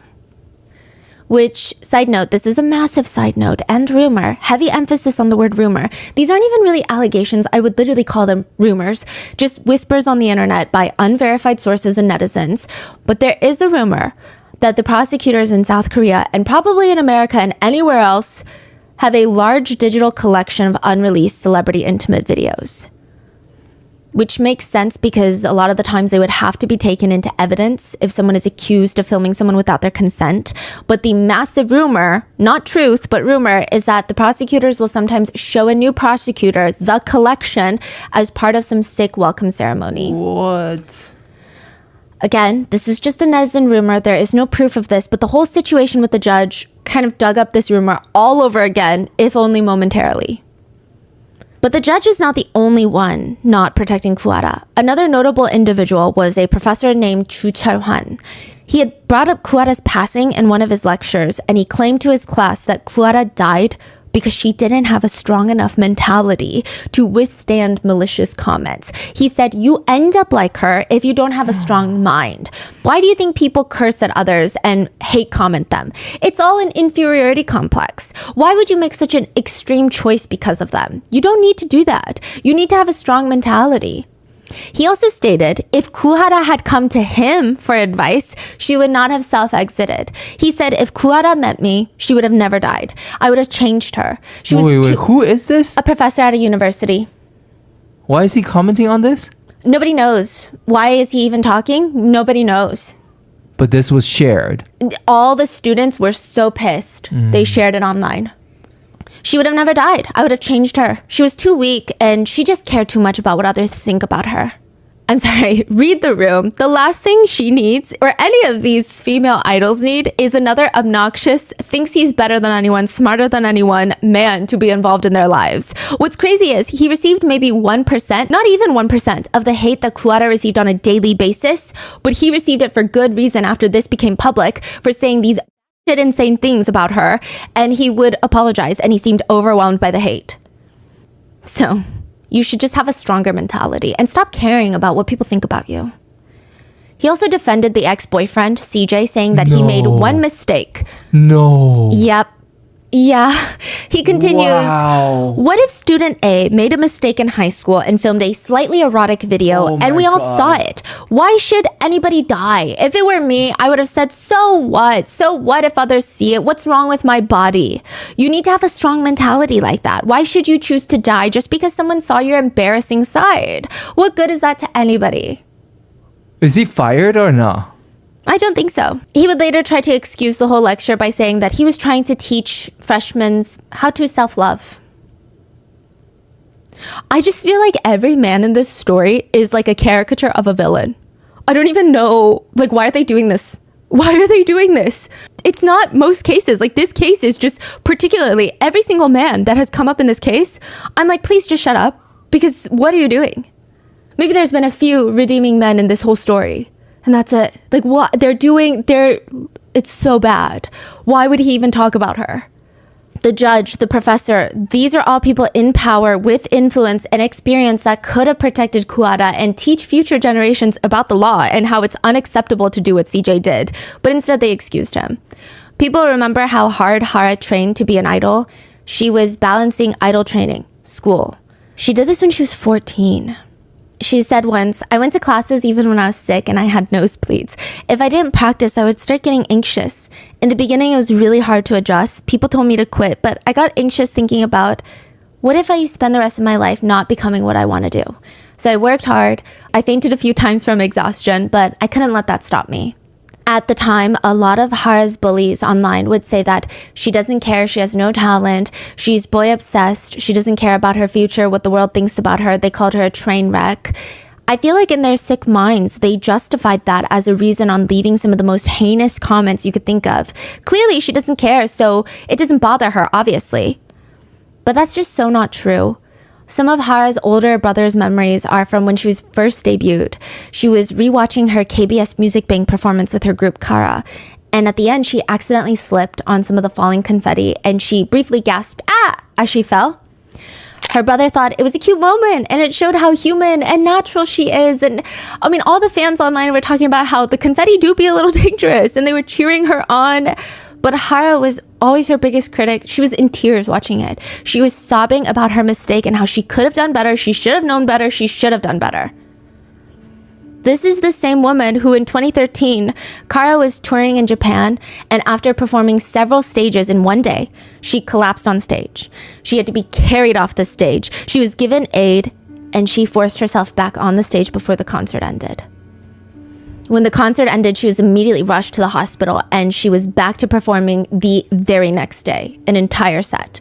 You would think that netizens at the time would have a lot of respect and praise for her dedication for her work, but this is what was being said online. The top comment on that article that has over 6,000 likes reads, Kara faints during Radio Star after Hara throws water bottle. Because remember, she threw a water bottle on the Radio Star show. Wait, what? How is that related to this? It's not. They're just saying like, a better headline would be she faints after throwing a water bottle because she was known for throwing a water bottle. Another few read, should have been more careful. Maybe she tripped on the water bottles that she threw. That's what happens when you starve yourself to diet. Just eat food and stop being so vain. Hara said one of her favorite quotes was, smiling through the times you're tired and giving your best at work. The day after Kuara's death, a lot of idols were on their way to Vietnam for the Asia Artist Awards.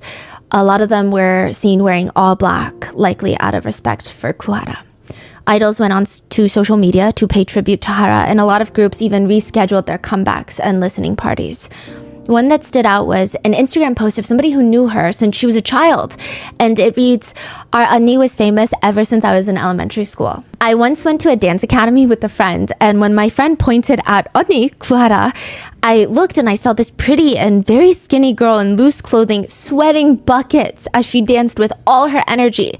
I couldn't see anybody else in that dance studio but her. Would people know now that young and small child practiced so hard to the point of breaking her body to get where she was?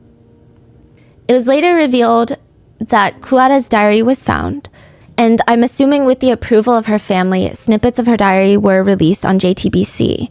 One diary entry just reads, "It's all right, it's all right, it's all right, Hara, it's all right, it's all right, it's all right." Another one reads, "Hara, it's all right, it doesn't hurt, it's all right." Another one reads, "It's all right, it doesn't hurt, it doesn't hurt, it'll pass, it's all right. God, please forgive me. God, Jesus Father, wise God, please watch over my disappointing self one more time. By your nourishing power, thank you for comforting me. Thank you." She also wrote about how she being sensitive was the cause of her own unhappiness. She felt like she had this gaping hole in her life from not having her mom, but she needs to focus on being more happy in the future. She writes, "What you say, what you think, it comes true and is put into practice. I have to protect myself first, and I know myself very well. But I'm more desperate than anyone, and I want to feel. More than anyone, I can hurt. I guess I deserve to hurt." One entry that stands out is Kuara writes about being allowed to be loved. She writes, "Is my existence bothersome? Who am I? What should I do? I wonder who I am and if I'm allowed to be loved. Am I someone that can be loved? Do I need to be loved?" There is a comment under the BBC documentary that I think sums up most of our feelings about this case. And it reads, "I think really if there is such a thing as hell, we are living in it. The innocent die early and evil men live long lives until they start on walls." Speaking of, small side note, after Kuara's death, one of CJ's friends, so her ex-boyfriend that tried to ruin her career by releasing revenge videos of her, his friend posted online, "CJ is having a difficult time ever since the controversy about the assault and the revenge videos. After he heard about Kuara's passing, he hasn't been coping well. Everything related to her is a very sensitive situation for him, so the colleagues are deciding not to talk about it. It's difficult for me to tell you anything more." What? Wow. In 2020, Seungri pleads guilty and is sentenced to 18 months in prison. Choi gets 2.6 years, JJY is sentenced to 5 years, and by now, they're all free.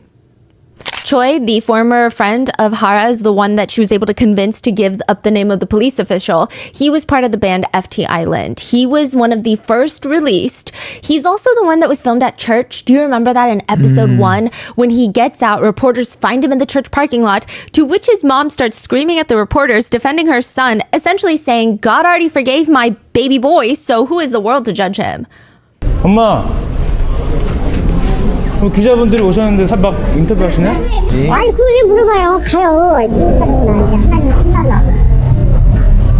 됐어요. 이거 믿음만을 살려고 왜 그래요? That guy, he's trying to make a comeback in the industry. He joined FannyCon, a Japanese fan community platform. It appears to have kind of a subscription-based model. So if fans want, they can pay and join a celebrity's channel and get more intimate updates. Kind of like a Patreon, I imagine. And he wrote, "Greetings after 5 years. How are you? I received strength from each and every one of you, and I was able to gather the strength to appear in front of you now. Thank you so much. I hope I can communicate with my fandom here. I want to show you everything about me, including what I want to do with my future and my personal life. I will try to create a bright future with everyone. So please support me. Thank you very much." This man was charged with gang R-wording someone, and he has the backbone to be like, "Please support me. I want to create a bright future." After JJY is released from prison, which side note, his whole 5 years in prison were not bad at all. According to fellow inmates, they said he would receive packages of comic books from loyal fans, and he was generally just having a good time. In 2022, JJY met up with his connections in the music industry to tell them that he still wants a music career. He still wants to be behind the scenes now. He doesn't want to be a singer, but he wants to be a music producer. It's speculated that he's preparing to immigrate abroad and return to music. During the process of editing this video, on July 9th, JJY was spotted in a nightclub in France. He approached a group of women, introduced himself as June, and then asked for their IG handles. Later, there was a friend who was with JJY, and he went around telling all these girls in the club that JJY is a famous singer from South Korea, and he's planning on opening up a Korean restaurant in France. There is a literal video of this man in the club, standing in front of a woman, dancing on her, and he's spotted kissing multiple different making out with multiple different women. He has this whole new backstory where he states he's June from Boston, he's a music composer, and he wants to open up a restaurant in France. So now that all this new information has leaked about him and his little whereabouts, he has gone private on all of his socials, and he's even stated, all I did was ask people to be friends with me, and I'm just so disappointed. So someone who knows June from Boston, aka JJY, stated, yeah, 5 years in prison did absolutely nothing. He is the same, and he has no plans on leaving the music industry. Seungri has been spotted here and there going clubbing. It would later come out that right after he got out of prison, he was trying to call up his friends to see if they wanted to go clubbing with him. One acquaintance who is said to have been close said, he called me after he got out of prison and asked me how I was doing. His voice was calmer, but other than that, it didn't seem like he changed much. Another alleged friend stated, he's living his day-to-day life with a pretty bright attitude. There were talks that Seungri was trying to get back into the clubbing business, and the first rumor was that he was trying to open up a club in Hong Kong. He was spotted socializing in Hong Kong. A few Hong Kong netizens stated that they heard through the grapevine he's permanently living in Hong Kong. It got to the point where the government had to come out and say, we didn't give this guy a visa through our talent acquisition program, but if he's getting a visa through other ways, we wouldn't know. So like the government would know, but they wouldn't release it to us. I see. So I guess there's multiple ways to get a visa. You could go and I guess marry someone. You could try to apply for different types of visas. But the one that netizens speculated he had was Hong Kong would invite overseas nationals to live and start businesses in Hong Kong. Then you'd get a long-term visa. In Hong Kong's like, we did not do that. Yeah, they're like, please, no. Yeah. The next rumor was that he was going to open up a club in Cambodia where he does have fans that are willing to come to fan meets. I will say from what I can tell, most Cambodians hate him, but there are a select group of people, just like everywhere else, that support him. He held a fan meet recently where he promised on stage to bring G-Dragon, which ended up going viral and pissing off former Big Bang fans who supported other members because it's just weird. Why are you bringing him into it? It doesn't even seem like they're friendly. He was also promoting Big Bang merchandise, which is very interesting. He also gave this speech on stage in Cambodia, and this speech has somewhat gone viral. He's gripping the mic with all of his strength. He's in a three-piece suit. He looks like an uncle at a wedding. All eyes are on him, and he screams, You know, when I'm saying I'm going to Cambodia to my friend tell me, you do. Isn't that the countries are dangerous? You Cambodians are Now I can say to my friend, fuck you all.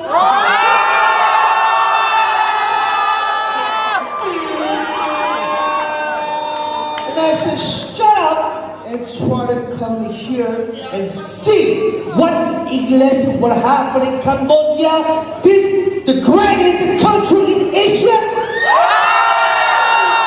and he's like puffing out his chest like an angry peacock. I mean, it's just...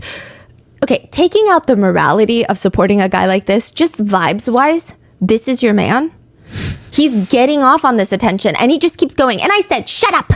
And come here and see what is happening in Cambodia. This is the greatest country in Asia. People say that he has a Donald Trump accent.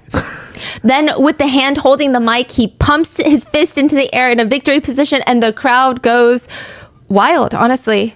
One day, bring the G-Dragon to here.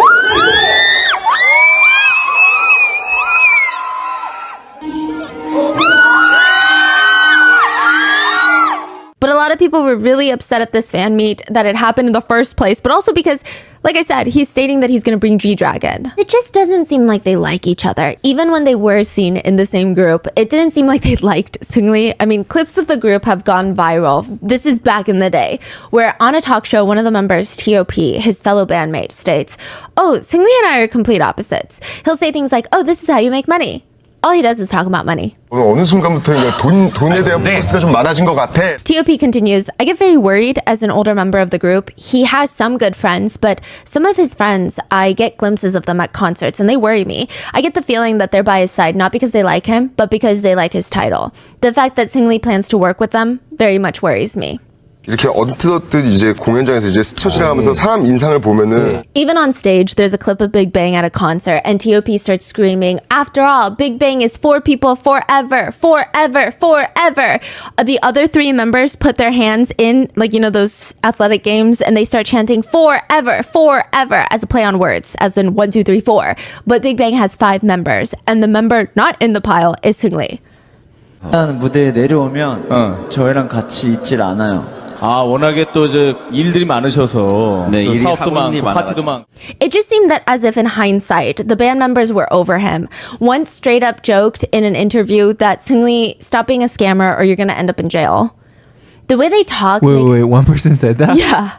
Wow. And just the way they talk makes it seem like Seungri just lost all passion for music and just started doing shady businesses on the side. And I'm sure it's making them nervous because if something happens to him, which it did, Yeah. Big Bang in its entirety is in jeopardy. So it's not just impacting his life. Yeah. It's unclear if Seungri ever was or is still going to open up a club in either Hong Kong or Cambodia. But another allegation starts popping up and going viral. A netizen from China posts on Weibo, so the Chinese Twitter, that she was at a hot pot restaurant. Seungri happened to be sitting next to her with a table full of girls. And the viral post reads, someone had run into Seungri while he was having dinner with a few women. They overheard him telling the woman that he would to the beat of Big Bang's song, Fantastic Baby. It's really insane.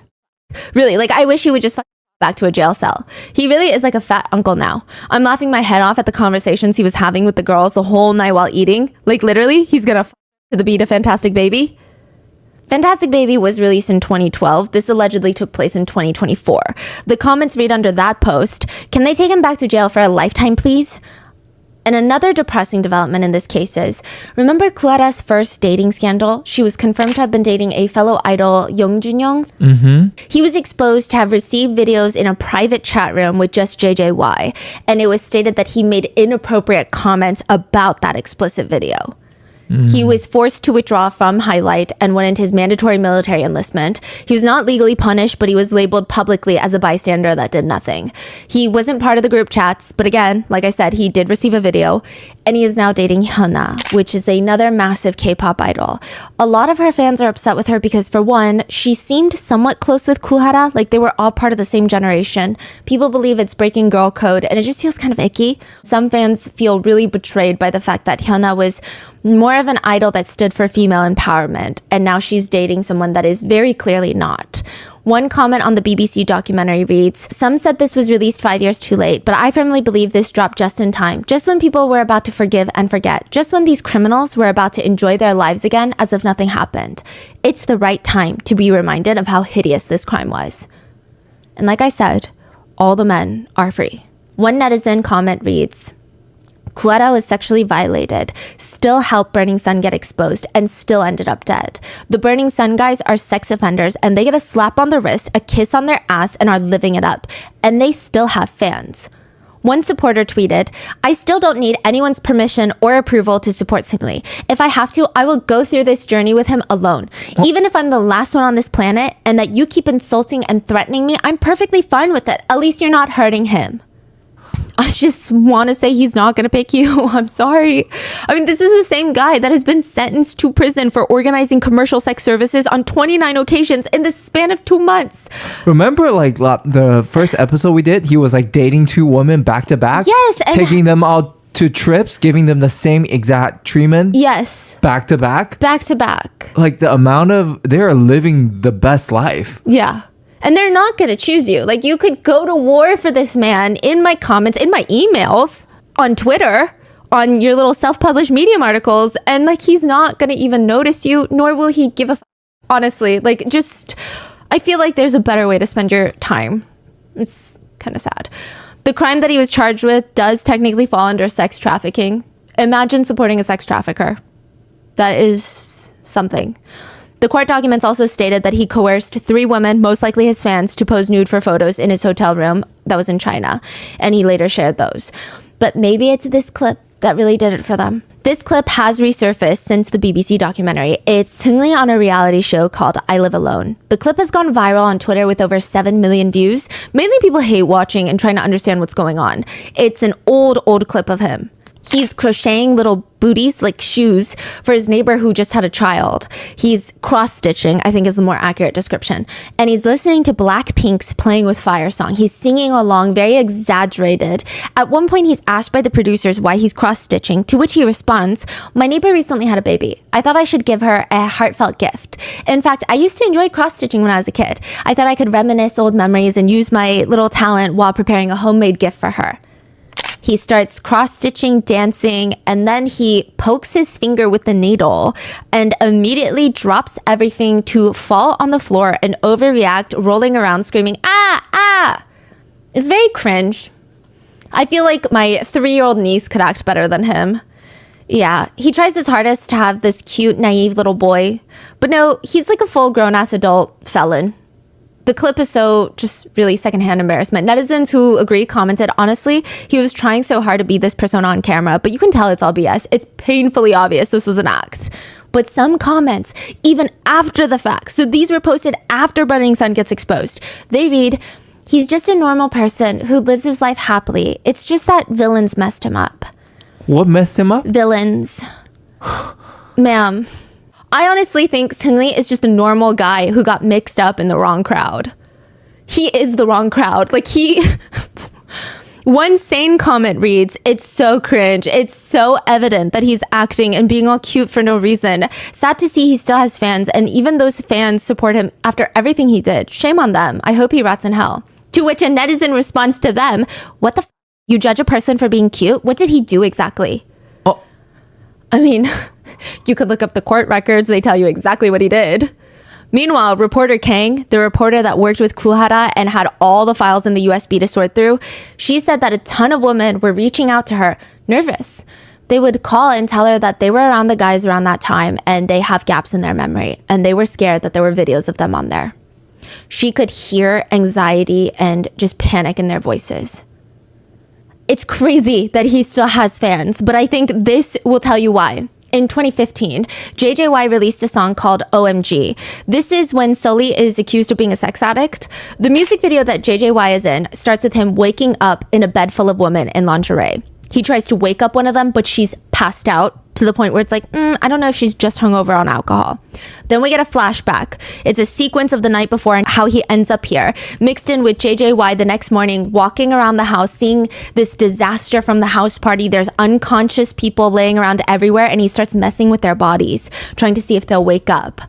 Which, considering he date R-word drugged women, essayed them while recording it, it's kind of wild that he felt confident enough to base a music video basically on what he does in real life. We get flashbacks to the night before where he's walking through a club filled with women in lingerie. At the end, he's fighting a guy in a wolf mask with a lightsaber, but at one point it looks like he hallucinates into seeing a real wolf, almost insinuating that he's like on drugs. The whole thing is weird, but it ends with him having a foursome in the bed and then waking up with the girls passed out. Some netizen comments read, "I feel like he invented the word foreshadowing." This is vlog.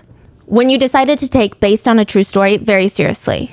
But again, this is all hindsight. When the video first came out, everybody loved it. JJY was getting praise, and if anyone critiqued how sexual and weird it was, everyone said, it's his art. That's how he expresses himself. It's his career. It's a literal music video.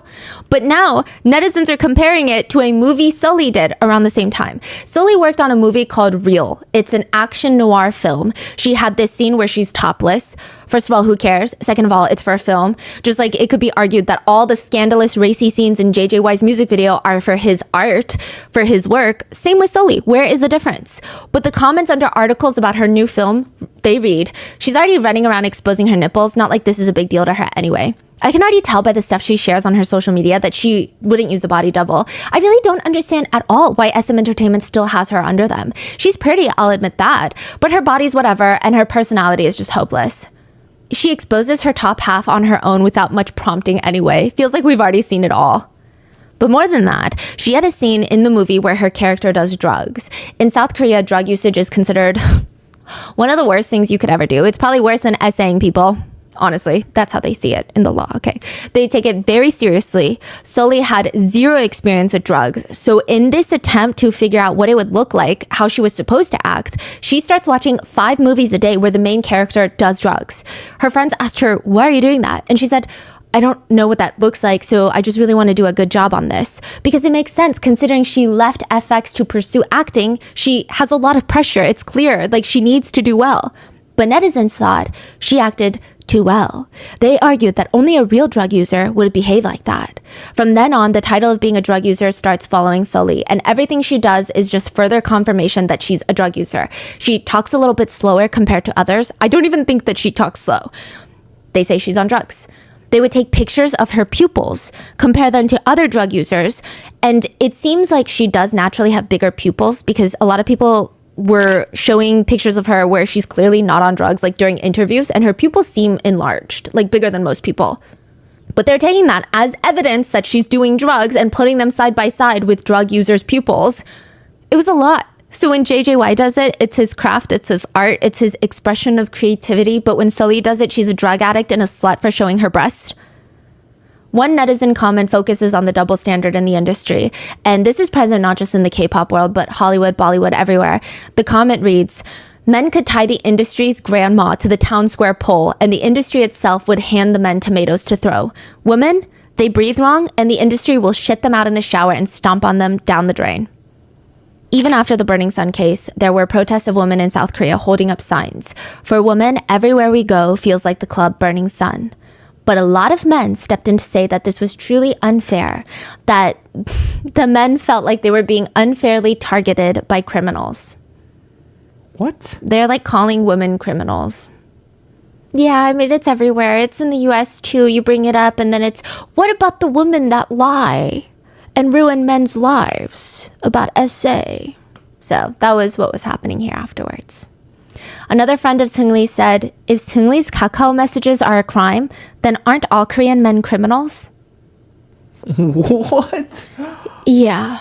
A former employee of Burning Sun said, there is no difference between Burning Sun and the current clubs that are open. What happened back then is still happening now. There are lots of coverage about GHP. They are still using it in my club that I'm currently working at. So he moved to a different club. And after Hara's death, unfortunately, a lot of things start taking place. The situation with her ex-boyfriend CJ continues. Even after her passing, her house gets burglarized after her death, and the strangest thing takes place at her funeral. So let's start with CJ, the ex-boyfriend. The first trial for CJ was obviously a mess. Some would even go as far to call it a disgrace. He was given no jail time, and it was not even acknowledged that he committed heinous crimes with the videos of Kuhara. Hara's brother stated at that point, even now, we can't understand how he was acquitted during the first trial for filming her secretly, and how he was able to return to society. After the first sentencing, both sides appealed the sentence. The prosecutors appealed, and Kuhara's family appealed. They did not believe this was an appropriate sentence. It was way too light. The defense, CJ, and his attorneys appealed, which I always think is wild when criminals get away with the lowest sentence manageable, and they still try to appeal. Like, read the room. Everyone is pissed at your sentence. You got incredibly lucky because the justice system favors you. Shut up and go away. But he files for an appeal because he does not agree with the ruling. The appeal is reviewed in 2020, and this is after her passing. The second court stated, threatening to disseminate a video of sexual intercourse causes irreparable harm to the victim and can seriously damage her honor. The victim is a well-known celebrity, and the defendant took advantage of the great harm that would cause and threatened to go through it with the media. The court basically told CJ, you know what? I think you were right. The first trial wasn't good. So we fixed it for you. Give him more? We're going to give you a year in prison to be served immediately. Soon after that, Kuara's brother and father sue CJ, and the courts ruled that CJ will pay the family $60,000. And maybe CJ feels like he's got to make some money now, since he has to pay restitution. CJ starts suing people while he's in prison. He starts suing netizens for defaming his character. He ends up suing 6 netizens, and like not even news networks, not even influencers, just straight up random netizens. They didn't even write a blog post about him. They were just in the comment section. He claimed in the courts that these netizens made insulting comments about his trial in an article. The comments hurt his feelings, basically. He sued 6 different netizens, and only one was charged and had to pay him $265.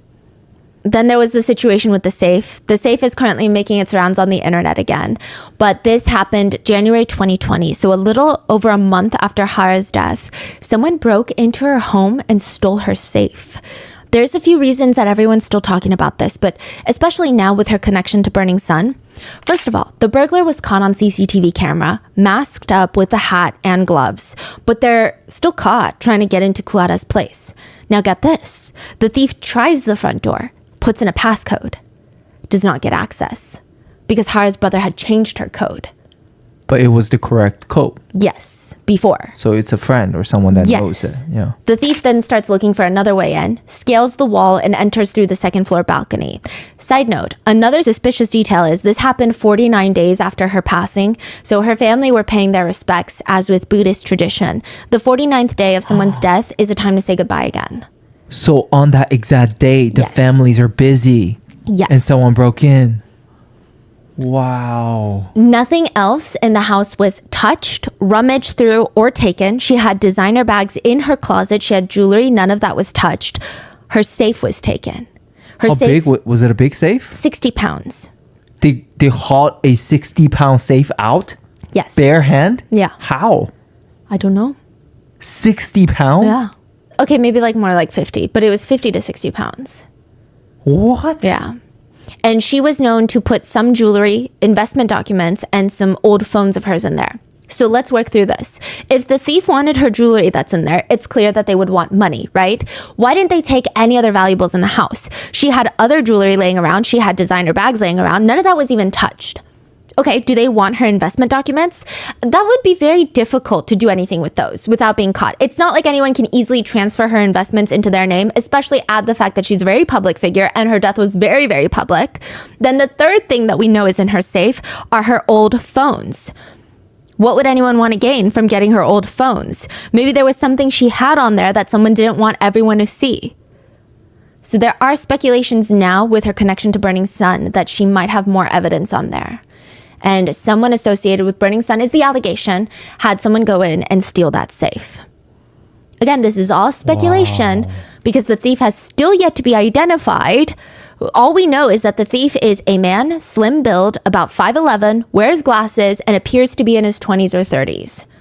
I will say there are a lot of allegations of who this thief could be, including another celebrity, but I think it is kind of crazy to be pointing fingers without a little more evidence because I just feel like, what if it's not? Like, the damage it would do if it's not is crazy. Yeah. So, but it's someone that's fit enough to carry a safe that big, though. To make the situation even messier after her death, reports start coming out about a strange woman at her funeral. They stated that at Kuara's funeral, there was an oddly smiley woman there that kept asking other celebrities for photos at her funeral. Like, oh, can I take a selfie with you? She would go up to celebrities, shake their hands and say, I saw you on TV. Can we take a photo? People were confused. A lot of Kuara's friends, who also happened to be famous, were very uncomfortable. And not only that, the lady requesting photos with the idols, she had a lot of makeup on, almost like she got her makeup done for this event. And she was just smiling in a way that was not fitting for a funeral. It was bright smiling. It wasn't even smiling because you're trying to remember that person in this loving, happy way. All of this was made even more uncomfortable by the fact that that strange lady is Kuara's mom. Hara barely knew this woman. The only memory that she has of her mom is that that's her biological mom, and the fact that she used to use Hara, her own daughter, that's only in kindergarten at this point, to make excuses to go cheat on her husband. Yeah. Kuara's real family only consists of her dad and her older brother. Her brother would say about their mom, when I was 11 and Hara was 9, she left us. She just disappeared. She just left without even saying goodbye. The same day, Hara's older brother found their dad unconscious and foaming at the mouth after swallowing handfuls of sleeping pills. He said, I remember that day my mother left home. I was so young, so I wasn't sure why she left. My father asked my sister and me in an odd kind of way, is there anything else you want to have?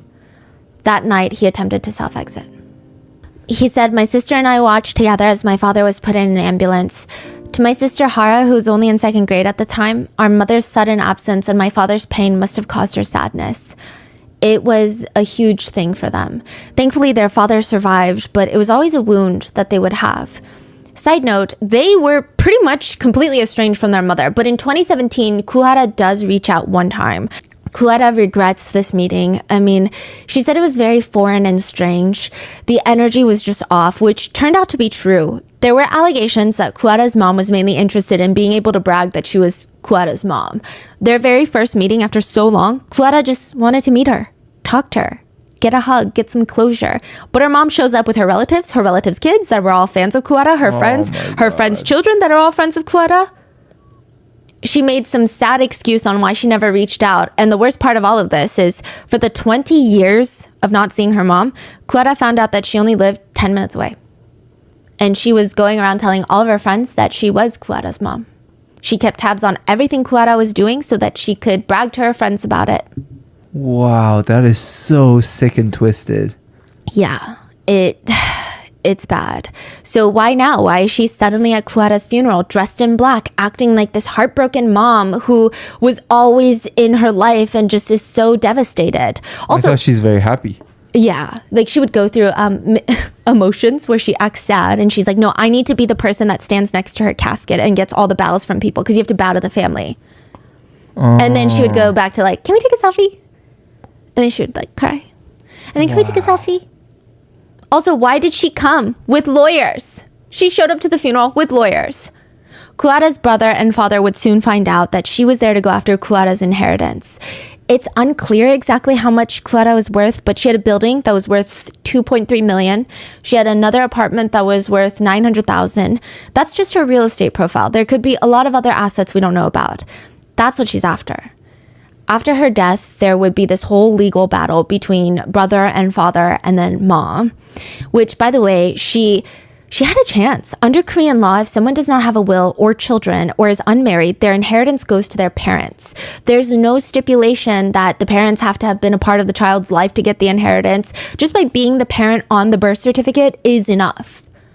Kuwata's brother would reiterate, just because someone gave birth to you doesn't mean they're a parent. A person who abandoned us and even gave up her parental rights is trying to take away assets earned through Hara's hard work. And that just means our laws are unjust. This prompted the brother to start a petition for an act to be introduced into law to protect the assets of children that are abandoned or abused by their parents. After almost 5 years, the act would be passed, the Kuhara Act. Kuwata's brother is using the inheritance to set up a foundation to help single parents. The last messages that he's ever sent his sister were, I'm begging you, please don't have any negative thoughts, don't get sick, take care of your health, and sometime in the future, I hope you get married, have children, and live for a very long time. When you're sad, just cry it out. I know it's hard to let it out, but I love you, little sister. She responds, I love you, Oppa. Don't worry. You must be so sad. My heart aches like crazy too. Eat something delicious in Japan. I'll bring some delicious food tomorrow. Okay. He was gonna go over the weekend that she died.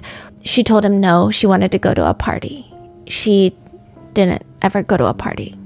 Hara, before her death, kept encouraging her brother and sister-in-law to have kids, so much so that she even paid for their doctor's visit so that they could try to conceive.